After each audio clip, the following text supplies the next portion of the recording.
Greyhaven, New Jersey, was a city of hard edges and low fog. The morning mist rolled off the channel, clinging to the docks, making ghosts of the container ships. It was a place that smelled of diesel, salt, and old money. The brick walls lining the waterfront were canvases of sprawling, colorful graffiti, masterpieces of rebellion overwritten by territorial tags. The deep, resonating groan of a tanker's horn cut through the air, the soundtrack of the city. But today, the concrete pier was trying to be cheerful. Bunting in shades of green and blue snapped in the wind. This was the annual Green Harbor Festival, a somewhat optimistic fundraiser for the Harbor Light Community Center. Locals milled between booths offering fried dough and secondhand goods, the mood determinedly festive despite the chill. The cheerfulness fractured when the motorcade arrived. It did not so much drive as slice through the atmosphere. 3 black sedans, windows tinted to an absolute void, idled at the edge of the festival grounds. They were immaculate, silent, and utterly menacing. Cash and Vale stepped out of the rear vehicle. The whispers started instantly, a ripple of fear and fascination moving through the crowd. Cassian Vale, the heir, the man who ran the Vale Syndicate with the precision of a surgeon and the emotional range of the steel his family's ships were built from. He wore a tailored charcoal overcoat that seemed to absorb the weak morning light.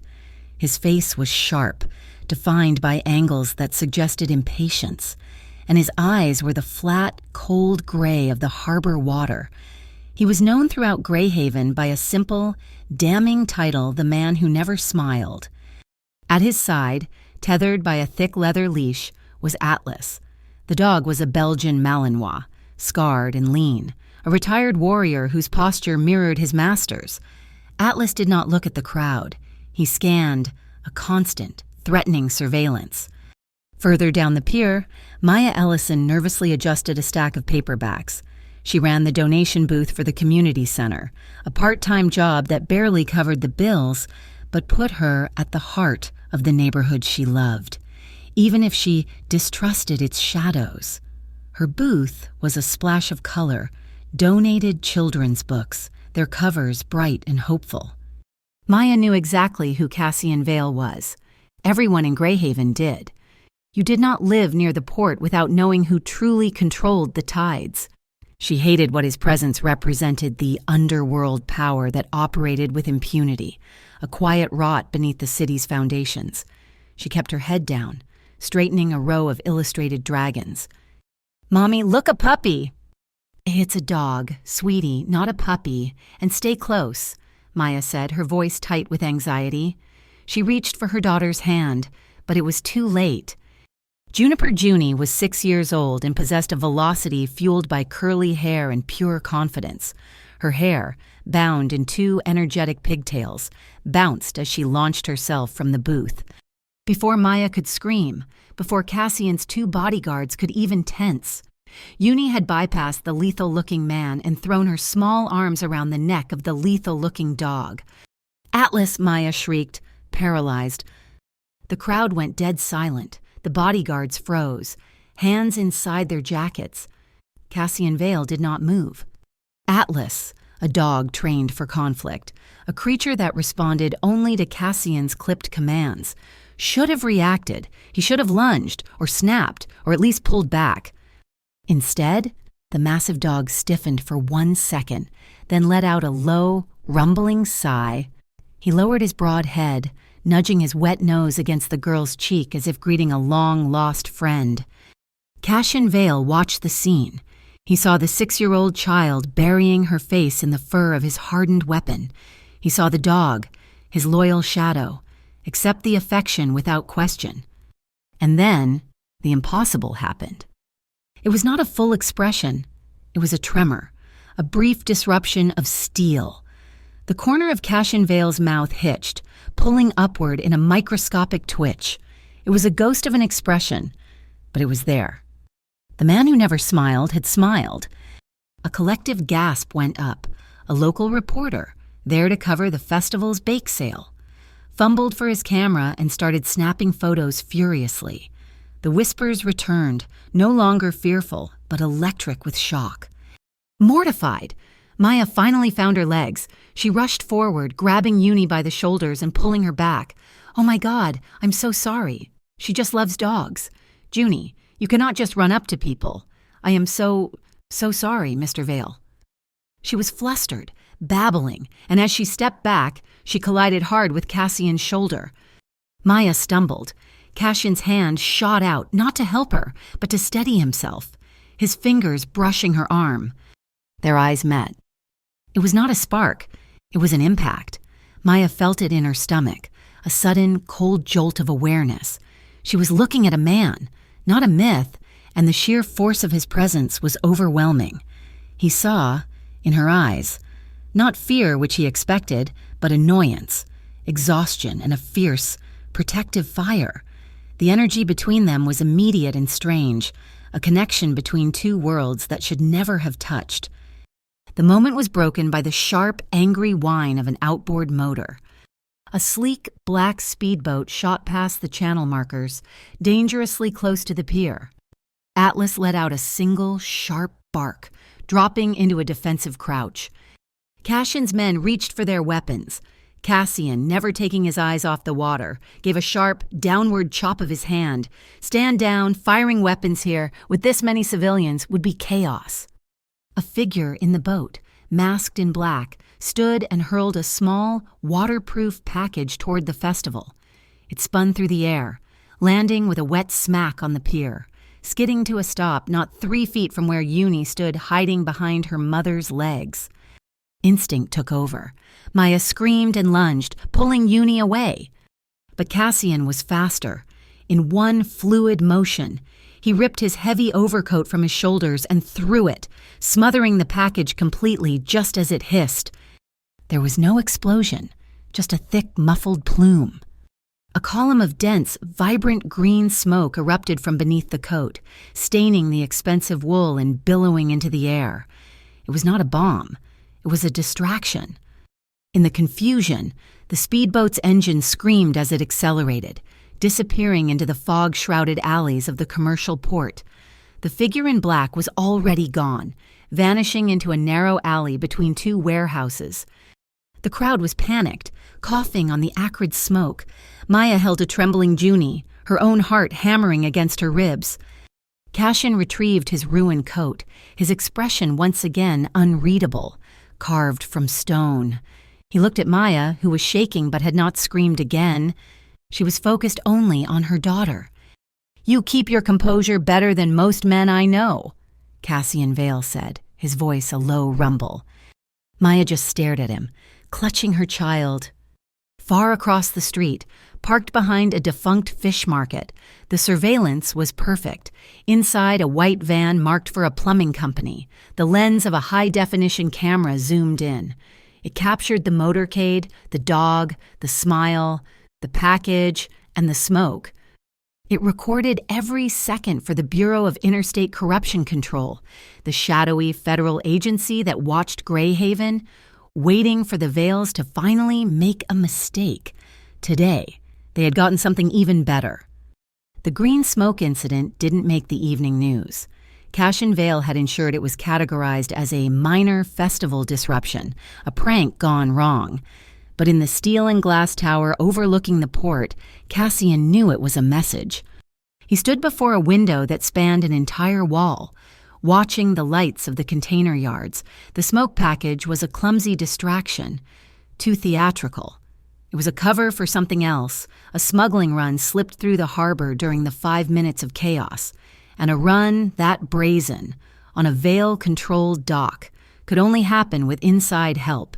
His suspicion landed squarely on the Port Authority Crime Review Board, the PA-CERB, a supposedly neutral committee that had been trying to leverage regulations against his family's holdings for months.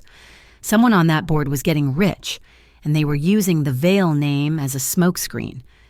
2 days later, Maya was scrubbing paint off a folding table at the Harbor Light Community Center when her boss, a perpetually stressed woman named Gloria, rushed over. "Maya, thank goodness. I need you to handle the new donor thank yous," Gloria said, pushing a stack of files into her hands. The roof fund is finally looking solvent. We just got a massive anonymous donation." Maya flipped open the top file. The donation wasn't anonymous, it was a cashier's check, and the remitter was Vale Maritime Holdings. Her stomach tightened. "Gloria, this is from Cassian Vale." "I know," Gloria whispered, looking around. "He paid for old Mrs. Petrova's hospital transfer, too, but the board wants it kept quiet. Look, Maya, the roof is leaking in the preschool wing. We need that money. We just need to be grateful." Maya hated the feeling of being indebted, especially to him. The man represented everything she guarded Junie against, but the children needed that roof. She felt trapped. She decided she would repay this debt, but on her own terms. She would not accept charity from the syndicate. She would demand community engagement. It was a ridiculous, dangerous idea, but it was the only one that let her sleep at night. She would ask him to come and read to the children. The absurdity of the request would be its own form of payment. She secured the meeting through a general inquiry email to Vale Maritime, and the speed of the affirmative response unnerved her. The Ashen Ember Hotel was not a place Maya had ever entered. Its lobby was a cavern of dark, polished oak and old money. A quiet man in a dark suit led her and Junie to the library. Cassian Vale was already there. Standing by a fireplace that wasn't lit, the room was intimidating, lined with books that looked too expensive to read, and, like a shadow at his feet, Atlas was present. The moment they entered, the dog rose, but not with aggression. He walked directly to Junie, sniffing her outstretched hand before settling at her feet, a solid, living blockade between the child and the rest of the room. "Miss Ellison, a juniper," Cassian said. He did not smile. He remained standing, maintaining a polite, sterile distance. "Mr. Vale," Maya said, her voice firmer than she felt. "Thank you for the donation. The center appreciates it, but I am here because I believe in direct reciprocity." He tilted his head, intrigued. "We need the roof fixed. We will use your money for that, but I want you to read to the children. This Friday, at 10 a.m. One of his dark eyebrows lifted. His security, standing by the door, seemed to choke back a sound. Cassian studied her, his gray eyes analytical. "You believe my presence would be a comfort to them." "I believe," Maya countered, "that if you are going to be a presence in Greyhaven, you should be a present one, not just a name on a check." He was quiet for a long moment. "The speedboat," he said, changing the subject so abruptly it almost gave her whiplash. "The one at the festival.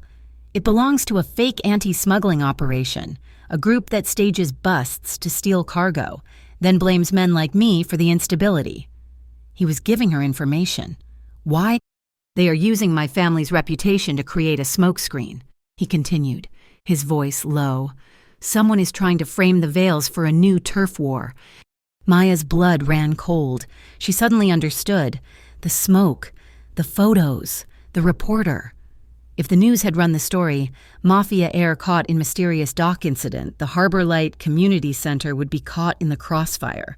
His donation would look like a payoff. Her fundraiser would look like a front. "You need this to stay quiet," she said, the pieces clicking. "I need the truth to be clear," he corrected. "Then we have a new arrangement," Maya said, finding her footing. "You ensure the next festival is secure, no speedboats, no smoke, and I will use my position at the center to build community trust. I will help you connect, prove you are invested." A flicker of something surprised respect passed over his face. They were on the same side, bound by the one thing they both clearly valued: the safety of the children. "Mommy, is he a pirate?" Junie suddenly piped up from the floor, where she was showing Atlas a colorful book about a bear. Maya's face flushed. "Junie, honey, no." "You talk like a picture book," Junie informed Cassian solemnly. "All deep, like the bear." Cassian Vale looked down at the small child, the steel in his expression fractured. A slow, quiet warmth rose in his eyes, and for the second time in public memory, the corner of his mouth lifted. It was small, barely there, but it was genuine. That night, Maya was locking her apartment door 3 locks, one chain when her phone buzzed with a text from an unknown number. The message was simple: don't let your kid hug the devil's pet. She dropped the phone. Her hands were shaking. It was a threat, clear and cold. She was still staring at the screen, heart pounding, when a sharp, authoritative knock echoed on her door. She froze. She crept to the peephole. A man in a Vail Syndicate suit stood outside, looking impatient. She cracked the door, chain still on. "Miss Ellison," the man said, not looking at her. He was looking at the hallway. "Mr. Vail sends his compliments." He stepped aside. Behind him stood Atlas, alone, holding his leash in his mouth. "Just for the night," the man said. "He'll be outside your door. He does not need to come in." The man turned and walked away without another word. Maya slowly undid the chain and opened the door. The dog looked up at her, dropped the leash, and lay down on her worn welcome mat, facing the elevator. She stared at the animal. She should be furious. How dare he? How dare he assume she needed his protection? How dare he put his dog in her hallway, marking her building, marking her... She was about to slam the door when a different feeling crept in. Unwelcome and strange, the knot of fear in her chest, wound tight by the text message, began to loosen. She was indignant, but for the first time in a long time, she also felt safe. Across the water, in the rain-slicked shadows of a warehouse roof, a sniper watched her apartment building. He had his orders. He centered the red laser of his scope on her window, the one where the lights were still on. He held it there for 10 seconds, timing the response. A black sedan, parked in the dark, flashed its headlights once. The sniper's radio crackled. "He's watching. We're clear. Pull back." The laser vanished. The test was complete. Cashin Vail was engaged. True to his word, Cashin did not just send a check. He arrived the following Sunday morning for the Harbor Light Center's Reading with Dogs program. He did not come in his overcoat, but in a simple, dark-knit sweater that made him look less like a syndicate head and more like a reluctant guardian. The community center buzzed with nervous energy. Parents, who knew exactly who he was, kept their children close. Maya felt their stares, a mix of fear and judgment aimed at her. "All right, Junie," Maya whispered. "It's your turn, sweetie." Uni, oblivious to the adult tension, marched up with her favorite book, the one about the bear she had mentioned. She sat cross-legged on the reading mat. Atlas, who had been lying by Cashin's feet, immediately stood, walked over, and settled beside her. The dog laid his massive head directly on her small lap. Uni began to read, her 6-year-old voice clear and bright, stumbling only slightly on the word hibernate. Cassian stood against the back wall, arms crossed, a silent, unmoving statue. The entire room seemed to hold its breath, watching the scene, the hardened warrior dog, the Mafia Heir, and the little girl in pigtails. It was so impossibly, achingly sweet that the tension melted, one by one. The other children relaxed, and the sound of quiet reading filled the room. When the session ended, the local reporter who had been at the festival cornered Maya by the coffee machine. "That's a nice picture you're painting, Miss Ellison," he said, his pen hovering over his notepad. "But are you comfortable humanizing a known criminal for your audience?" Maya didn't flinch. She poured her coffee, her hand steady. "We are not in the business of humanizing criminals, sir. We are in the business of humanizing children. We give them a safe place to read, and right now, that dog and that man are part of that safety." Later that week, Maya was sorting through the center's mail when she found an invoice from the local medical supply depot. It was for Mrs. Petrova, a senior who used the center's daytime programs. Her bill was for several $1,000s, but it was stamped paid in full. On the back, in the memo line of the check image, was a print error, the faint, unmistakable watermark of Vail Maritime Holdings. It was paying off their debts, quietly, with no expectation of thanks. The gesture irritated her as much as it warmed her. The city itself was on edge. A new name was being whispered on the docks, a ghost story given flesh, Marlo Ortiz. He had been the logistics brain for the old guard, the one who knew every tunnel and every timetable, before Cassian's father had violently exiled him 7 years ago. The rumor was that Ortiz was back in Greyhaven, and he wanted his port back. The danger was no longer abstract. It approached Maya directly, not in a dark alley, but on a sunny park bench while Uni played on the swings. A woman in a practical blazer sat down next to her. "Maya Ellison," the woman said. She didn't wait for an answer. "Agent Rhea Dax, Bureau of Interstate Corruption Control." She flashed a badge. "We saw your interaction at the festival, and we see you've gotten close to Vale." "I work at the community center," Maya said, her voice flat. "He's using you. Miss Ellison, he's using your center, your daughter, to launder his image," Dax said, her voice reasonable, almost friendly. "He's not a philanthropist. He's a criminal. Help us build the case to finally flip the Vale Syndicate, and your daughter will get to grow up in a much cleaner city." "And what happens to the center and Mrs. Petrova's bills and the roof while you're building this case," Maya countered. "If you're here to help, then help. Give the Harbor Lights Center official protection. Put a BCC car out front." Agent Dax's smile was thin and cold.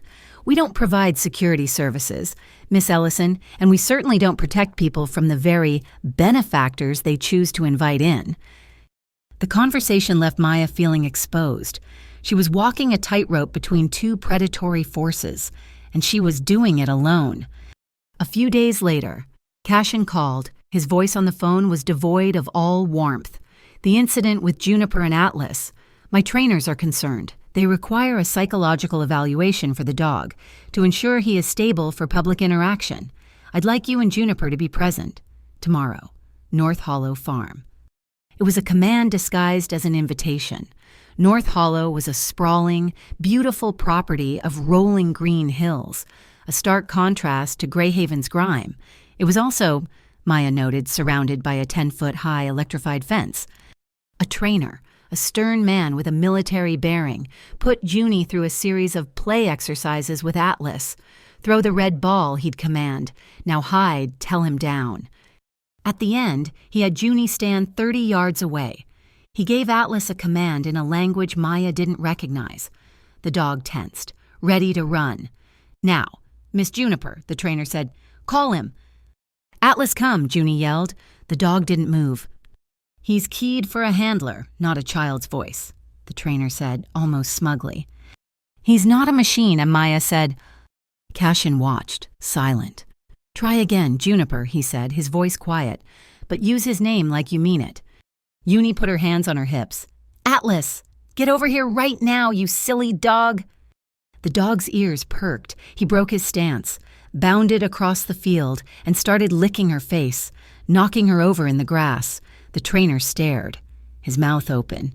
He broke a hold command. I've never seen him do that. That evening, Cassian did the most normal thing she'd ever seen him do.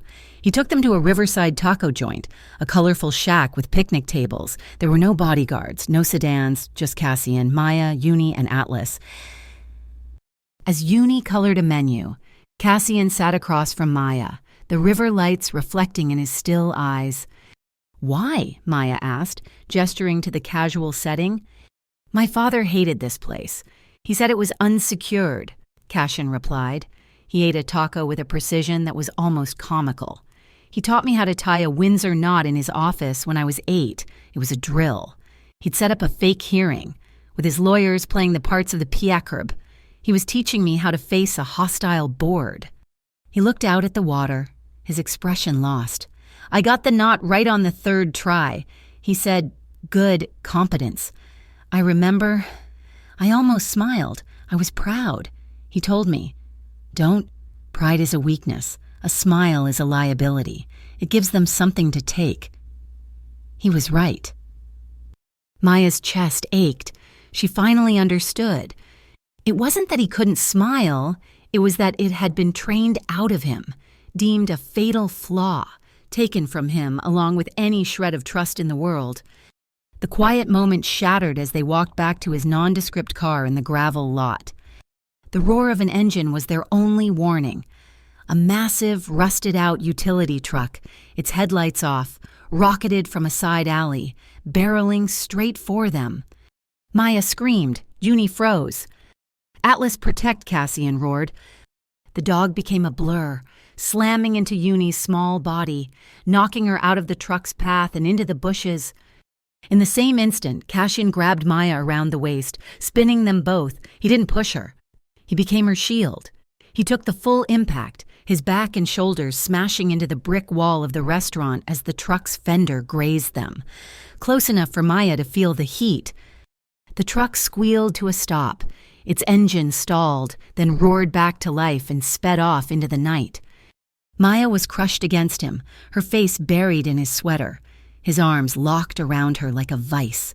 She could feel his heart hammering against hers, a frantic, shared rhythm. He was breathing hard, a ragged gasp of air. He held her for a second longer than was necessary, his entire body rigid with adrenaline and controlled fury. He released her, his face a mask of cold rage. "Are you hurt?" "No," she whispered, her voice shaking. Junie was crying from the bushes, where Atlas was frantically licking her face. She was scraped but safe.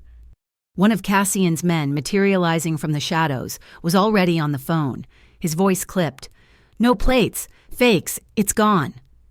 Cassian Vale looked into the darkness where the truck had disappeared, and his eyes were no longer gray. They were the color of a coming storm.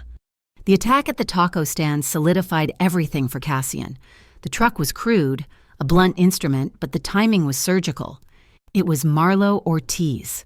He was sure of it. Ortiz was chaos, but he was not stupid. He would not have returned to Greyhaven without a powerful ally, and the only entity that could give him cover was the Port Authority Crime Review Board, the PACRB. Cassian's theory formed cold and hard. Ortiz wanted his old routes back, but he was smarter now. He would not just run contraband, he would seize control of the clean routes, the legitimate, high-volume shipping that Vale Maritime used as its public face. He would use those clean routes as a perfect shield for his dirty cargo, and he would use his allies on the PACRB to frame Cassian for it. Burning the Vale Syndicate to the ground with legal fire, the green smoke, the truck they were all designed to paint Cassian as a reckless, violent player, just like his father. A week later, a thick, embossed envelope arrived at the Harbor Light Community Center, addressed to Maya. It was not a donation. It was a community consulting contract from Vale Maritime Holdings. The salary offered was staggering. It was more than she made in 3 years. It was enough to move out of her triple-locked apartment, enough to give Junie a yard. It was, she recognized instantly, a gilded cage.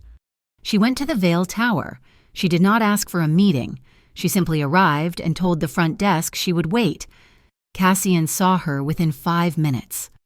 "I cannot accept this," she said, sliding the contract onto his pristine desk. "It's a fair offer for your services," he said, his voice flat. "It's a payoff. It's you putting me on your payroll, and it makes me, and the center, compromised. It makes you safe," he countered, his voice dangerously quiet. "It puts you under my protection, officially. I don't want your protection. I want your transparency." She pushed the folder back. "But I will accept a temporary unpaid position managing the new fund for the center. I will be the signatory, and the books will be 100% public. No salary. That is my counteroffer." He studied her, the respect in his eyes warring with his frustration. "You are a difficult woman to help, Miss Ellison. I'm not looking for help. I'm looking for a partner." He agreed. Before she left, he asked her to bring Junie to the farm one more time, to finalize Atlas's public access clearance. At North Hollow, while trainers watched from a distance, Cassian knelt down to Junie's level. Atlas sat patiently. "I want to teach you a game," Cassian said, his voice softer than Maya had ever heard it. He showed Junie how to make a small fist and then open her hand, palm flat. "This is the signal for light. If you are ever scared and I am not there, you find Atlas, you touch his nose, just a gentle tap, and you make this sign." He guided her hand. He will find the brightest place in the room. He will lead you to the light or to a police officer or to your mother. Do you understand? Like a flashlight, Uni said. Exactly. Cassian said, he is your flashlight. That night, Maya was at the center long after it had closed, balancing the new public ledger. The building was silent, save for the hum of the old voltage stabilizer in the hallway, a unit she had repaired herself a dozen times. As she walked to the exit, she heard a noise that did not belong. Click! A tiny, sharp sound, like a single grain of sand hitting glass. It came from the stabilizer. She stopped, listening. The hum was steady, but then, click. It was rhythmic. It was not an electrical fault. It was a recording device, activating in the silence. Agent Rhea Dax's friendly, cold smile flashed in her mind. Help us build the case. Maya's hands did not shake. She went to the utility closet, retrieved a screwdriver, and methodically dismantled the stabilizer's cover. Taped behind the main fuse, tiny and black, was a bug. She did not call the police. She did not panic. She wrapped the device in a napkin and walked out of the center. She knew where to find him. She drove to the warehouse district, to an unmarked building that his car was often seen leaving. She banged on the steel door until a guard answered, and she did not stop until she was standing in front of Cassian. He was in a large, open bay, surrounded by shipping manifests. Maya, what are you... She threw the bug onto the table between them. It skittered across the wood, stopping on a map of the harbor. This was in my center. In the hallway, she said, her voice low and furious. Dax Ortiz, you. It does not matter. Everyone in this city wants to record you. They want to know your secrets. But I am tired of listening to the static. I want you to tell me the truth. He looked at the device, then at her. He saw her rage, her fear, and her absolute resolve. He had been trained his whole life to never show a liability, and this woman was standing in his warehouse, a living, breathing liability he found himself wanting to protect. My father, he said, his voice rough, ran this city on dirty money, drugs, contraband, extortion. When I took over, I cut it. I cut 80% of it. 80%, Maya repeated, the words tasting like ash. So 20% is still... The blind spot, he said, turning away, walking to the massive window. The last 20% is tied to the dock workers union, men who have worked here for 30 years, men whose fathers worked here. If I cut that line, if I just sever it, hundreds of them, their families, their pensions, they go to zero overnight. Ortiz knows this. He's preying on them. The BICC, Dax. They do not care. They see it all as black and white. They will burn the whole port down, workers and all, just to get to me. He was trapped. He was the Don, but he was trapped by the very people he was supposed to provide for. Maya looked at the bug, then at him. Her anger was gone, replaced by a sudden, jarring clarity. She saw the problem. So, you do not cut the line, she said, walking to stand beside him. He looked at her, confused. You do not cut it. You change it, she said, her mind working fast. You give them a new line to hold. You start a transition fund, a real one, not a bribe. You create new jobs, green mechanic scholarships, retraining programs for the new clean energy cranes. You build a clean supply chain, a really clean one, and you bring the union in as partners, not servants. You make them the face of the new Greyhaven harbor. You make them too public to fail. Cassian stared at her. He was used to dealing with threats, bribes, and violence. He was not used to strategic, practical compassion. He was not used to a solution where everyone won. It would take years, he said, the old-world pessimism heavy in his voice. And you have been running in place for years, she countered. It's time to walk. She stuck out her hand. A real partnership. For the city. No more blind spots. He looked at her hand, this small, capable, calloused hand, and he saw his way out. He grasped it. The handshake was firm. A binding contract. An unexpected jolt of pure electricity, warm and sharp, passed between their palms. It was a kern of respect, of shared purpose. From the corner of the warehouse, where he lay in the shadows, Atlas lifted his head. The dog let out a low, knowing huff and put his head back on his paws. His work was done. Miles away, at the dark and humid Pier 14, Marlo Ortiz pried open a crate. He smiled. A grotesque slash in the dim light. Inside were dozens of small canisters. It was the same green smoke from the festival, but this batch was different. This was not a distraction. It was a chemical marker, designed to adhere to a ship's hull. "It's perfect," he hissed to a shadow standing nearby. "We spray Vale's flagship the night before the BICC inspection. When Dax's team runs their sensors, that clean ship is going to light up like it's radioactive. The dawn is going down." The Harbor's Promise Gala was an event Greyhaven took seriously. It was held at the Oceanographic Museum, a modern building of glass and steel that jutted out over the river, its architecture resembling a ship's prow. The theme was blue and silver, and the city's elite had turned out, their diamonds competing with the neon reflections on the water. Cashin Vale was an anonymous sponsor. Maya Ellison was an invited community partner.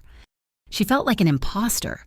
Her dress was a deep, thalassic blue, a beautiful silk sheath that had been in the Harbor Light Center's costume closet for 10 years.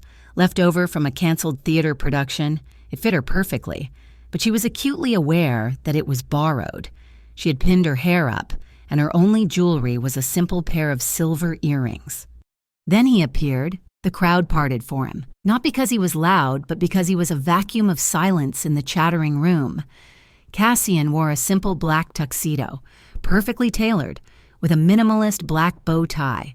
He looked less like a mob boss and more like a man who owned the very concept of formality.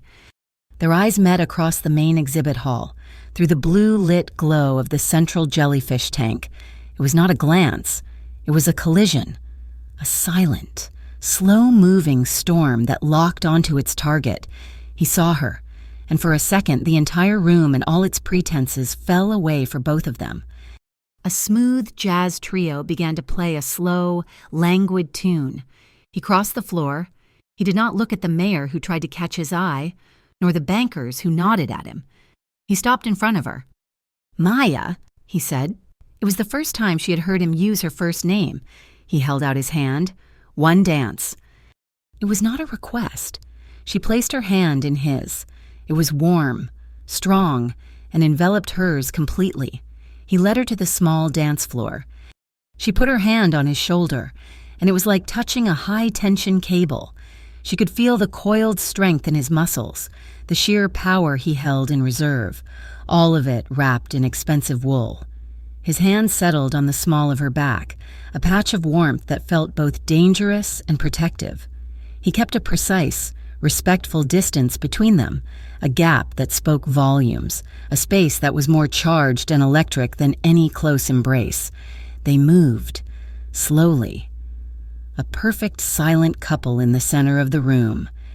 "You're a very good dancer for a community center manager," he murmured, his voice a low vibration she felt in her chest. "You're very stiff for a man in his own element," she whispered back. A sharp, feminine voice cut in. "May I? Mr. Vale." Agent Rhea Dax stood beside them, in a severe black pantsuit, her eyes missing none of the tension. Cassian's hand tightened on Maya's back. "We're not finished."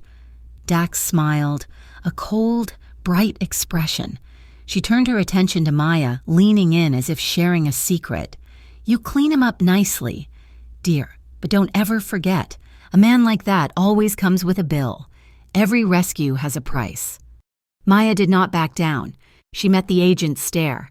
"And some people," Maya said, her voice clear and cold, "demand a bill for doing nothing at all." Dax's smile faltered. She gave a short nod and disappeared back into the crowd. The spell was broken.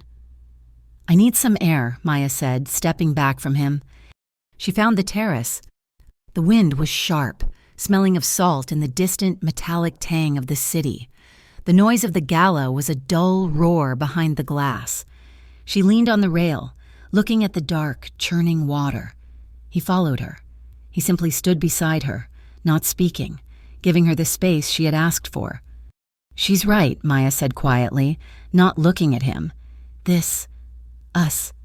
It's a transaction, isn't it? It began as one," he said. And now, he was silent for a long time, watching the lights of a tugboat. "The last time I laughed," he said. The change of subject so complete it took her a moment to catch up. Not smiled, laughed. "I was 15. I found a stray dog in a dumpster behind a bakery. It was a puppy, half-starved. I took it home." He looked at his hands, resting on the rail. "My father found me in the kitchen, feeding it. I was so happy. I was laughing. He took the dog. He told me, 'A heir cannot afford weakness. You don't save strays. Cassian, you become one.'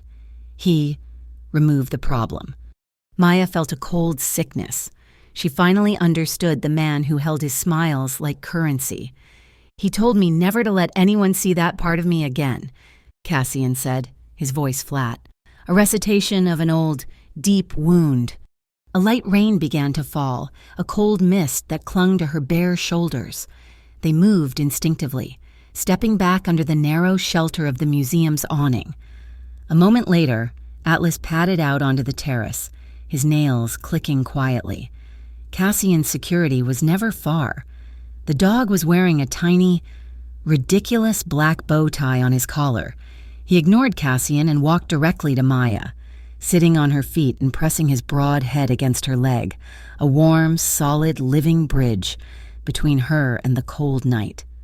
She smiled, a real, soft smile, and stroked the dog's head. She looked up at Cassian. The rain was catching in his dark hair. She reached into her borrowed clutch and pulled out a small, silk handkerchief. "You're getting wet." She held it out. As he took it, his fingers brushed hers. It was not a jolt. It was a stop. Her heart seemed to pause, to miss a single, crucial beat, before starting again. Harder. And he didn't use the handkerchief. He just held it. His gaze locked on her face. The air between them was heavy, thick with everything unsaid. "If I smiled again, Cassian," he said, his voice barely a whisper, "if I let that person, the one who saves strays, out, would anyone be lost?"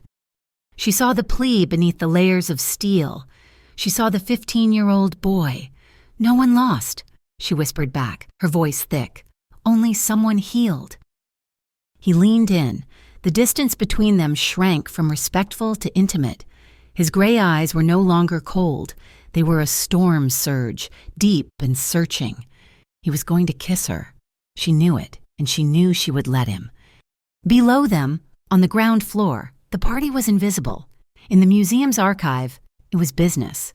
Marlo Ortiz, wearing a stolen janitorial uniform, slid a final crate into a slot. It was identical to the museum's artifacts inbound crates, but this one contained a set of high encryption drives, clones of Vale's transaction ledgers that Ortiz had spent a year acquiring. He was swapping his trap for Cassian's insurance policy. Just as the rain stopped, the shrill, deafening blast of the museum's fire alarm echoed through the building. On the terrace, Cassian's head snapped up. The moment was gone. The man who was healing vanished. The dawn was back. His men were at his side in a second. "Diversion," one of them said. Cassian's eyes were already scanning the crowd, which was now moving in a wave of polite, terrified panic toward the exits. He grabbed Maya's hand. "Stay with me." The alarm was a piercing, inhuman shriek. Red emergency lights began to strobe, slicing through the elegant blue-lit ambiance of the gala, painting the panicked faces of Greyhaven's elite in flashes of crimson.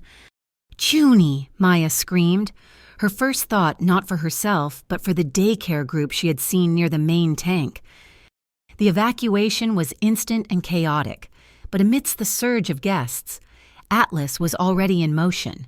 Uni, who had been with a small group of children near the interactive tide pool, saw him. Her face was pale, but she remembered her training.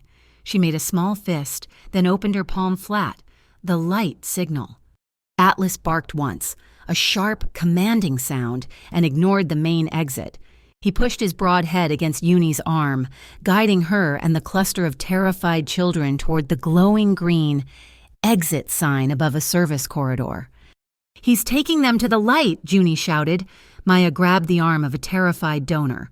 "Follow the dog. This way he's getting the children out."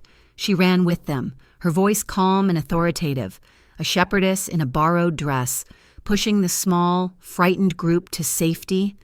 Cassian Vale did not evacuate. He moved against the tide, his eyes locked on a man in a black waiter's uniform who was slipping away from the exit toward the staff-only archives. Cassian vaulted a velvet rope. He caught the man on the museum's high-glass bridge, a walkway suspended over the main hall, with the panicked crowd surging below. The man turned, pulling a small knife.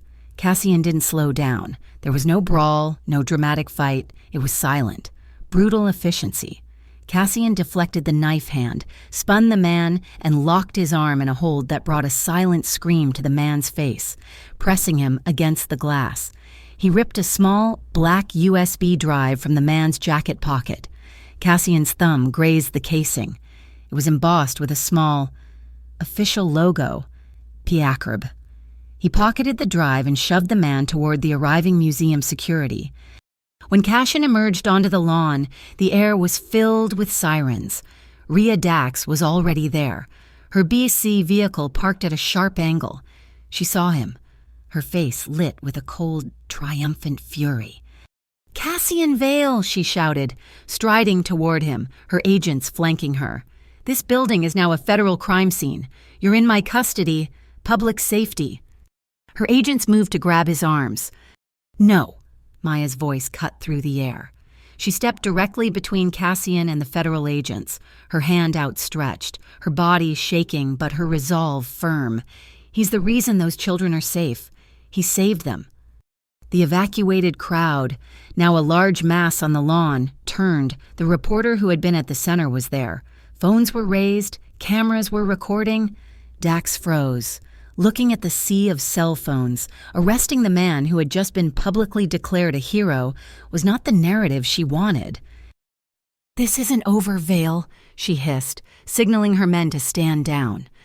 Just as the BICC convoy backed off, a phone chimed, then another and another, a mass notification, vibrating through the entire gala crowd.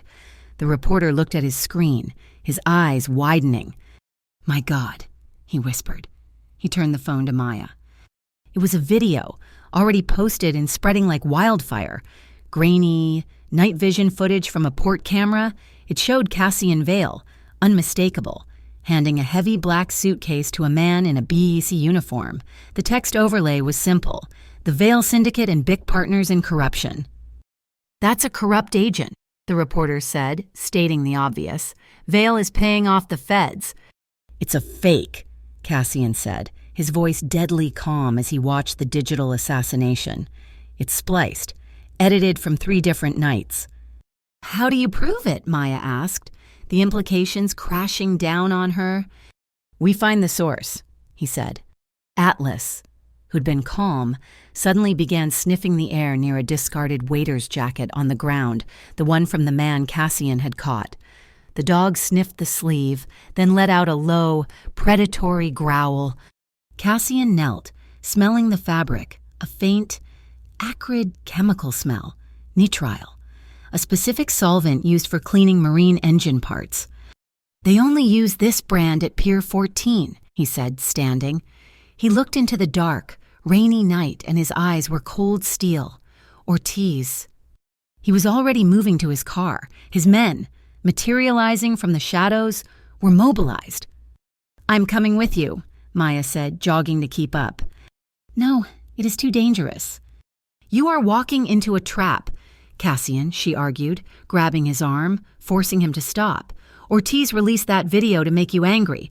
He wants you to come crashing in with your guns. But look at them." She gestured to the crowd, the phone still recording. "You are not a gangster tonight. You are a community leader. You need to handle this differently.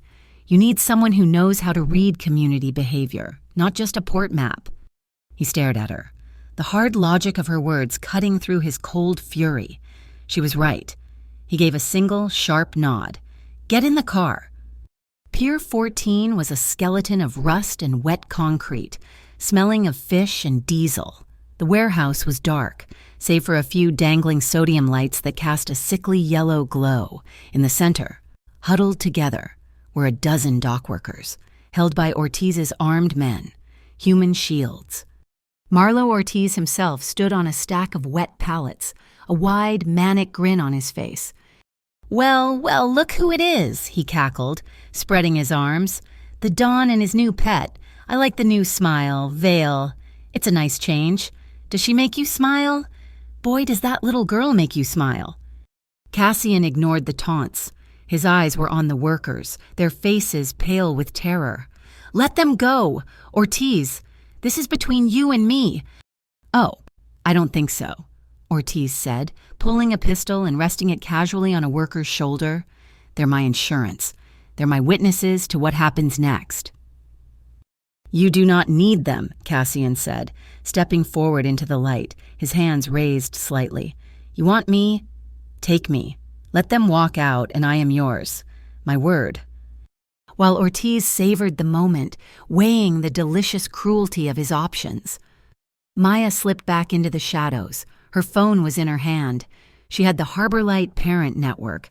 She sent one text to a woman whose husband was a school bus driver, currently on a late-night charter. Pier 12 side entrance. Emergency pickup. All of them. Now. She circled the perimeter, found a rusted-shut side door, and used a crowbar to silently pry it open. She caught the eye of the foreman. The man Ortiz had his gun on. She pointed to the door. "A tempting offer. Vale," Ortiz shouted. That was the signal. The foreman shoved Ortiz, and the workers ran. Not for the main entrance, but for Maya's side door. "No!" Ortiz screamed, firing a wild shot into the air as he realized he'd been played. At that exact moment, the main warehouse doors crashed open as Agent Rhea Dax and her BCC team flooded the building, their timing a complete catastrophe. BCC freeze. It was total chaos in the confusion of agents, fleeing workers, and Ortiz's men. Ortiz saw his opening. He ran, not for a car, but for a massive old drainage pipe that led back to the channel. As a final goodbye, he threw a canister onto the floor. A thick, acrid cloud of green smoke erupted, the same as the festival. It filled the warehouse, a choking, blinding fog. It covered everything: the guns, the boot prints, the evidence. By the time the smoke cleared and Dax's team secured the room, Ortiz was gone. It was 2 a.m. The city was submerged in a deep, exhausted silence. The rain washing the grime and the adrenaline from the streets. Maya had driven a sleeping Juniper to her best friend's apartment, a place as familiar to her daughter as her own home. She had tucked her in, kissed her warm cheek, and left, assuring her friend it was just a long night at the center.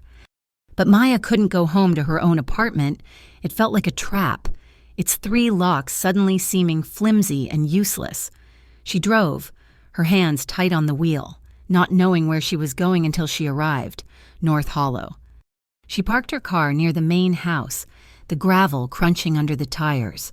The only light came from the stable block. A single, warm yellow bulb cast a pool of gold over the main stable door. The air was different here, clean, smelling of damp earth, old leather, and the sweet, dry scent of hay. Atlas lay in the doorway, a solid black shadow against the light. He didn't rise, but his tail thumped once on the stone. He watched her approach, an understanding passing between them. He was on guard. She looked inside the tack room. Cassian was there, sitting alone on a low wooden bench. His shoulders slumped. The perfectly tailored tuxedo jacket was gone. His white shirt was stained with rain and mud, and the sleeves were ripped away where a medic had presumably worked on him. He was staring at the wall, but he wasn't seeing it. His eyes were 1,000 miles away, exhausted, but holding a core of unwavering, hard-won determination. He looked up as her shadow fell across the floor. He didn't seem surprised, just tired. "You should not be here," he said, his voice rough. "Neither should you," she replied quietly.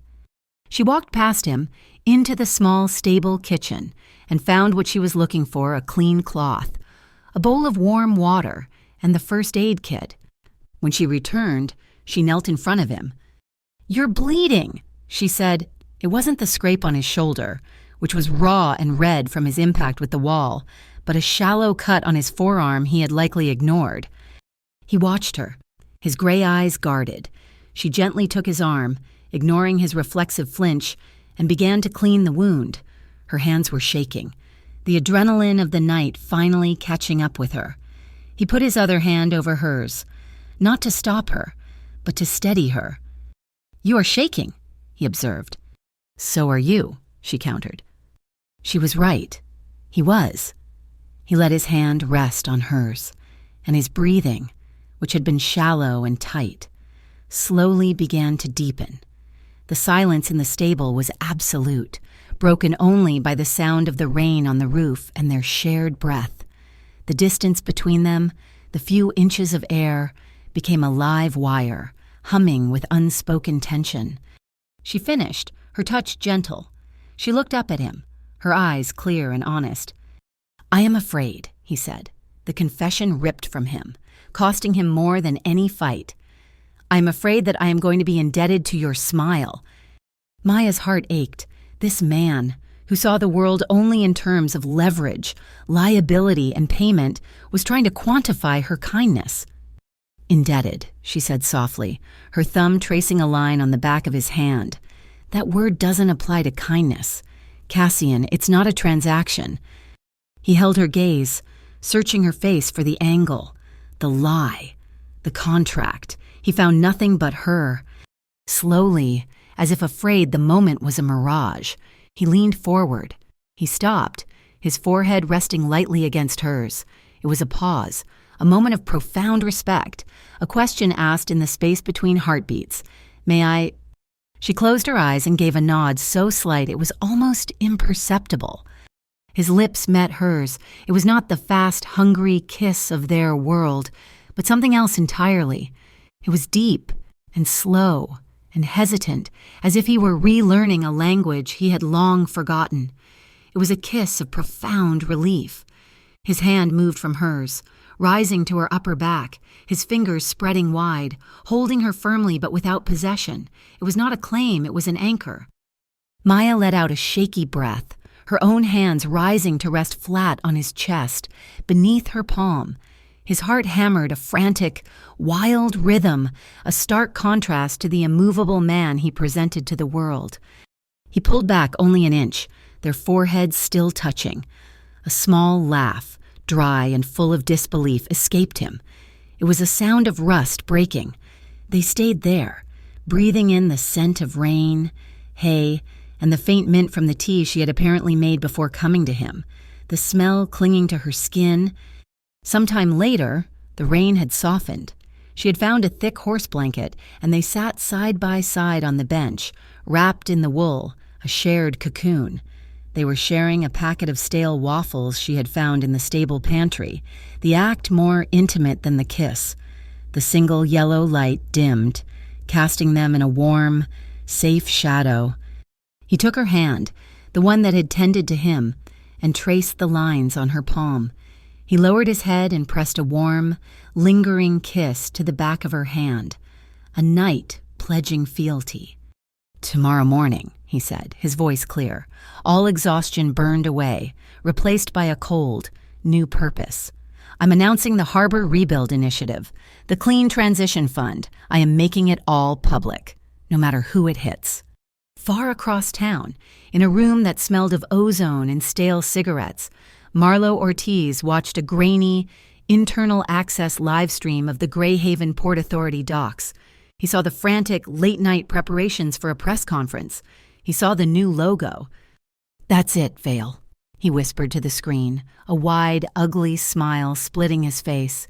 "Bring the lights, bring the cameras. You're setting the stage for your own execution." The press conference at Greyhaven Civic Hall was scheduled for 10 a.m. The media had arrived at 8, sensing blood in the water, but the first images to emerge were not of a grim-faced Dawn. On the lawn adjacent to the hall, Cassian had agreed to a community kickoff for the Harbor Light Center's new youth program. Junie, in a bright green t-shirt, was tasked with the ceremonial first kick. Atlas, looking utterly serious, was the goalie. When she finally booted the soccer ball, Atlas dutifully nudged it back to her with his nose. Cassian stood on the steps, watching.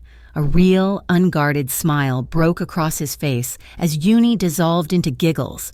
The cameras, which had been waiting for a Mafia mugshot, captured it instead. The image was electric. Before he even took the podium, #SmileAtlas was exploding across the internet. Inside, the atmosphere was a courtroom. Cassian stepped to the microphone, Maya taking a seat beside him. He did not look at the crowd. He looked at her. He announced the Harbor Rebuild Initiative. He outlined the clean energy job training, the scholarships, and the freezing of the ambiguous routes his father had used.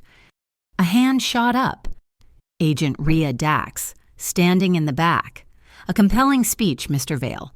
But if you have already shut down 80% of your father's illegal enterprises, why not go 100%? Why the freeze? The hall went silent. Cassian's eyes, now cold, found hers. Because 100% that abandons the workforce is 100% paper morality. Agent Dax, I am offering a transition. My father offered loyalty. Even if it was corrupt, I will not be the man who gives them nothing at all. Before Dax could counter, the massive projector screens behind the stage, meant to show charts of the new harbor, flickered. They flashed to a grainy, night vision video, the same style as the one that had framed Cassian. But this time, it showed a doctored bank ledger, a multi-million-dollar transfer from a Vale-owned shell company to a private account, under recipient Maya Ellison. Vale buys community support, a reporter shouted. The room erupted in accusations. Maya, however, had been expecting this. She stood, walked to the auxiliary podium, and plugged in her own laptop. Mr. Ortiz is a very creative editor, she said, her voice clear and amplified. The main screen flashed to her display the Harbor Light Initiative's public-facing ledger, which she had insisted upon. She scrolled to the budget.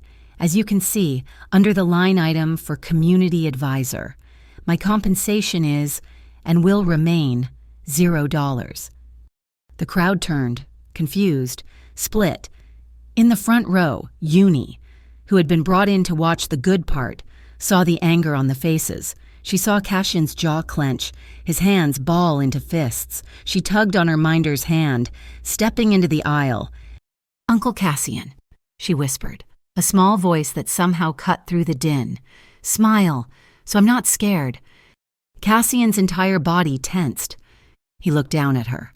This tiny girl holding the most powerful man in the room, accountable for his own fear. The rage in his eyes died, replaced by a fierce, protective focus. He gave her a small, tight nod, and a tiny, reassuring smile touched his lips. It was a shield, not for the cameras, but for her. That was when the lights went out. The pop, pop, pop from the basement was not gunfire. It was smoke grenades. The fire alarms blared a false flag, just like at the museum. Ortiz was not trying to win a media war. He was creating a diversion. Hey, it's a fake fire, Cassian roared, grabbing Maya's hand, but the crowd was already panicking. Through the smoke, Maya saw them 2 men in black, moving not for the exit, but for Junie. Atlas, protect, Cassian yelled. The dog became a black and tan missile, slamming into the first man's legs and dragging Junie by the back of her shirt, pulling her toward a solid steel utility closet. Maya scrambled to follow, trying to climb over a heavy steel lighting rig that had been toppled. Her foot slipped on the metal rung. She fell hard, her ankle twisting, a sharp pain shooting up her leg. She was lost in the acrid, chemical smoke. She was coughing, blind, when an arm like a steel cable wrapped around her waist. Cassian. He had turned back for her. He lifted her as if she weighed nothing, shielding her body with his as a small, secondary flash grenade went off, scorching the back of his suit jacket. He carried her through the smoke-filled corridor, his back burning, but his grip on her never faltered. They burst out onto the steps just as the BCC convoy, sirens blaring, arrived once again, catastrophically late. Rhea Dax slammed her car door, her face a mask of pure rage. The situation was completely out of her control. She looked at Cassian, shielding Maya. She looked at the fake smoke. She saw Ortiz's signature, not Vale's. She had a choice. "All units," she barked into her radio. "Change priority. I want every file we have on Marlo Ortiz, now." She had, for now, silently switched sides. In the back of Cassian's armored sedan, Maya was rubbing her ankle when her phone buzzed. An anonymous number, a single, short message. "Tonight, Pier 3, and this one time." She showed the screen to Cassian. He read it. The promise of a final, bloody confrontation. He looked at her, his eyes still holding the smoke and the fire from the hall. "We end this together," he said. In the seat beside her, where Atlas was now protectively pressed against her leg, the dog let out a single, deep, affirmative bark. Pier 3 was a graveyard of steel, a maze of shipping containers stacked 6 high, a cold, driving rain hammered against the metal, the sound a frantic drumbeat against the groaning of the moorings.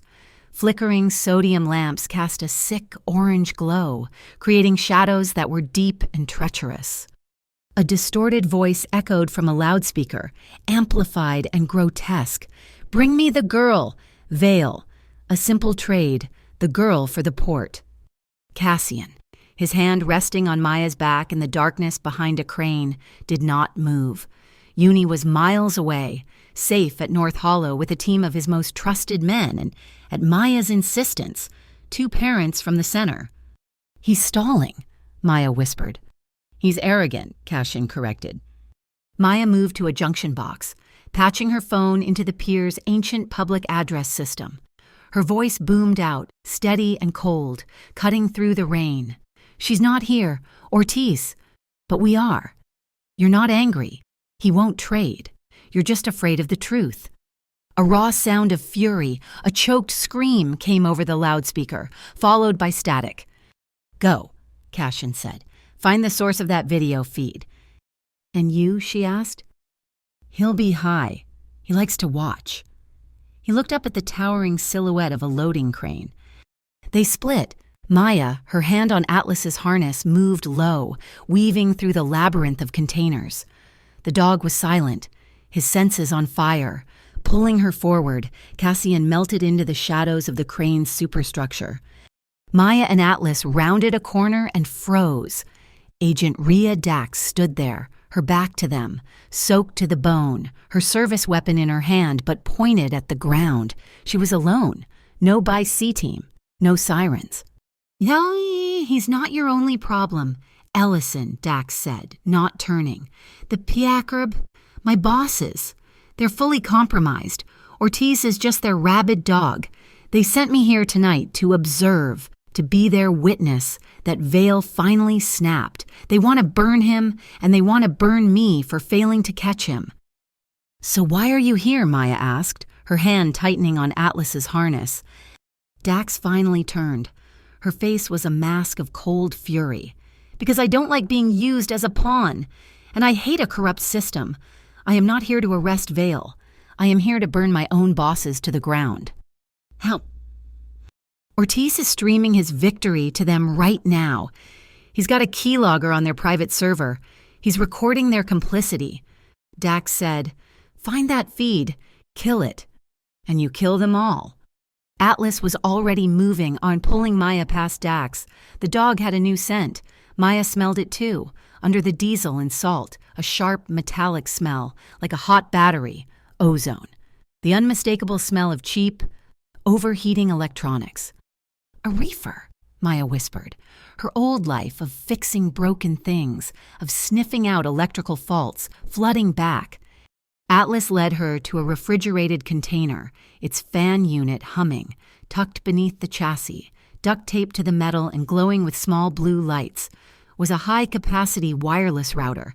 It was wired into a heavy, waterproof case, the swap crate from the museum. Maya didn't hesitate. She grabbed the power cable and ripped it from the router. Killing the feed, she jammed a crowbar from a nearby toolkit into the case's clasp and snapped it open. Inside was a hard drive Ortiz's insurance policy, the one that held the real Piakrab ledgers and the keylogger files. She grabbed it. From the top of the crane, a single, terrified shot rang out. Ortiz's voice, no longer amplified, screamed, "My feed, what did you do?" "He sees you," Dax yelled. "Cassian," Maya screamed. From the darkness above, Cassian moved. He dropped from a girder onto the crane's gantry, a dark shape against the rainy sky. Ortiz fired again, wildly. Cassian tackled him. The two men fell, crashing onto the wet pier deck, a brutal, thrashing tangle of limbs. They rolled, their grunts and the sound of fists on flesh lost in the storm. A long, wicked-looking knife skittered out of the fight, spinning on the wet concrete, stopping just inches from Maya's feet. Ortiz, stronger than he looked, shoved Cassian back and scrambled to his feet. He made a break for the water, for the dark alley he had escaped through before. He never made it. Atlas was there, a silent, dark wall. The dog didn't bark. He just stood, his teeth bared in the orange light, blocking the only escape. A tiny, static-filled voice suddenly crackled from a toy walkie-talkie on Maya's belt, the one she'd given Junie. "Mommy, we're in the light. It's safe." The signal. The backup team had her. Ortiz looked from the dog to the man, trapped. He raised his gun. Crack. A different gunshot. Not from Ortiz, not from Cassian, high above.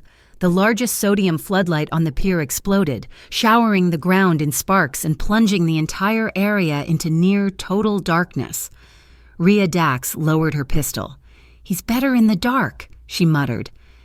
Before Ortiz's eyes could adjust, a shadow detached itself from the deeper shadows. There was a single, sharp intake of breath, the sound of an arm locking, and silence. Cassian did not hit him. He did not bleed him. He controlled him. He held Ortiz in a chokehold, a display of absolute, contained power, until the man's gun clattered to the ground and his body went limp. Ortiz was gasping for air as Cassian let him drop. You can't beat the system, Vale," he wheezed, spitting rain and blood. "You're just a gangster. You'll never beat the Piakrab." Cassian stood over him, breathing hard, his hands clenched. "He doesn't have to," Maya said, stepping into the dim light. She was holding her phone, its screen glowing. She was live streaming, broadcasting to every news outlet on her press list, and in her other hand, held up for the camera to see, was the hard drive. "I don't need to beat the system, Ortiz," she said, her voice echoing with the same cold power as Cassian's. "I just need to embarrass it." The live stream had been running for 3 minutes. That was all it took. Just as a sleek, official-looking motorcade of black sedans, Piakrab insignia on the doors slid onto the pier, the people of Greyhaven arrived. They came on foot, drawn by the live feed, by the text alerts, by the sudden, visceral need to protect their own, the dock workers, the parents from the center, the reporters who had been at the hall. They flooded the pier, a wave of humanity that surrounded the scene. Their cell phones held high, 1,000 recording lights. The Piakrab field director, a man in an expensive suit, stepped out of his car, his face a mask of official concern, ready to secure the evidence and bury it. He froze, finding himself not in a dark, controllable crime scene, but on a fully lit stage, surrounded by an angry, watching public. Rhea Dax stepped forward, her BC badge held high, her voice cutting through the rain. "Special Agent Rhea Dax, BC," she announced, walking not to Cassian, but to the Piakrab director. "Sir, I have in my possession." She held up the hard drive Maya had given her.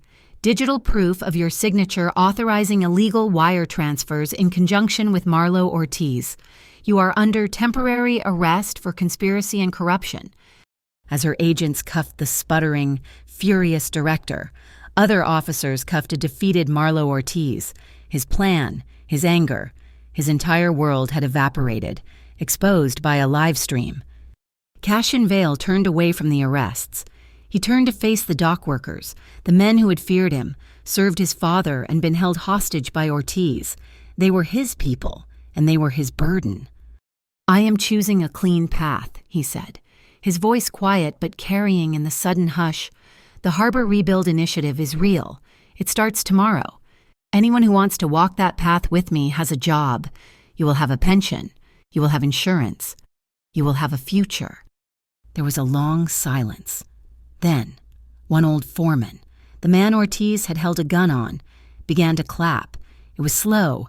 Then another joined, and another, until the pier was filled with the sound of applause, a hesitant, then roaring wave of approval. A small figure burst through the crowd. Atlas Uni launched herself at the dog, burying her face in his fur. Atlas licked her, his tail wagging. Then Uni stood and walked to Cassian. She didn't hug him. She just looked up, her small face serious. Cassian looked down at her, at Maya, who was now at his side, at the city that was watching him. And he smiled. It was not the twitch from the festival. It was not the tight, reassuring nod from the hall. It was a wide, full, unrestrained smile. It lit his eyes, changed his face, and erased the last shadows of his father. Cameras flashed, capturing the image that would be on the front page of the Greyhaven Ledger. Greyhaven smiles again. In the following days, the city changed. Maya, standing at the next civic meeting, announced the 18-month transition schedule for the port.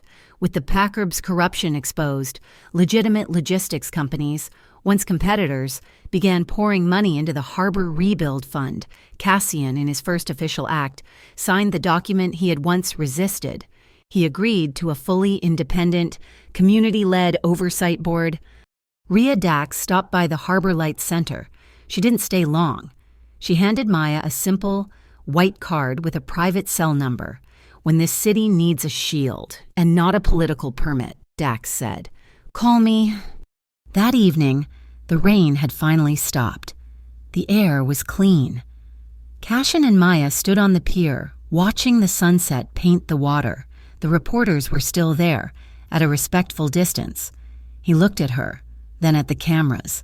He did not grab her hand. He held his out, palm up, a clear, public, transparent question, a choice. She placed her hand in his, their fingers laced together. He pulled her slightly closer, his voice a low whisper, meant only for her, though the world was watching. "My smile is not a secret anymore," and he said. "It is not a liability. It belongs to you. It belongs to her." Maya lifted her free hand, pressing her palm against his jaw, feeling the hard line of his tension finally, truly, soften beneath her touch. That night, the community center was quiet, but on the rooftop, which had been cleared of debris and strung with warm, yellow lights, there was music, a slow, soft melody playing from Maya's phone. They danced, slowly, truer to a quiet sway than a formal step. His arms were around her, and her head was resting on his chest, her ear over his heart. She could feel his steady, peaceful heartbeat. He leaned down, his forehead resting against hers. They stood like that for a long time, just breathing, a shared, quiet sigh. He kissed her, long and deep, a kiss that held all the promises of the ones they had lost, a kiss that tasted of rain and hope. Their hands were tangled, his fingers in her hair, hers tracing the line of his collar. They talked until the sun began to warm the horizon, their voices low, whispering about shared kitchens, about the books Uni would read next, about the color of the paint. The world outside, with its sirens and its syndicates, faded away, leaving only the sound of quiet laughter and the rhythm of two hearts. Finally at peace. The Harbor Light Community Center was bright, its lights on, its doors open. The first class of the job retraining program had just begun. Atlas, the warrior dog, lay in the doorway, his head on his paws, watching. At the front of the room, Uni stood on a small stool, reading from her picture book to the new trainees.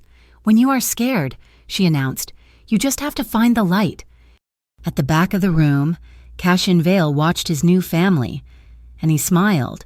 And this time, it was not the first time, nor the last. It was just his. Because the Don's heir never smiled. Not really. Not until a single mom's daughter hugged his dog. And that one small act, that moment of pure, fearless kindness, was enough to change the entire orbit of a city. Thank you so much for listening to our story.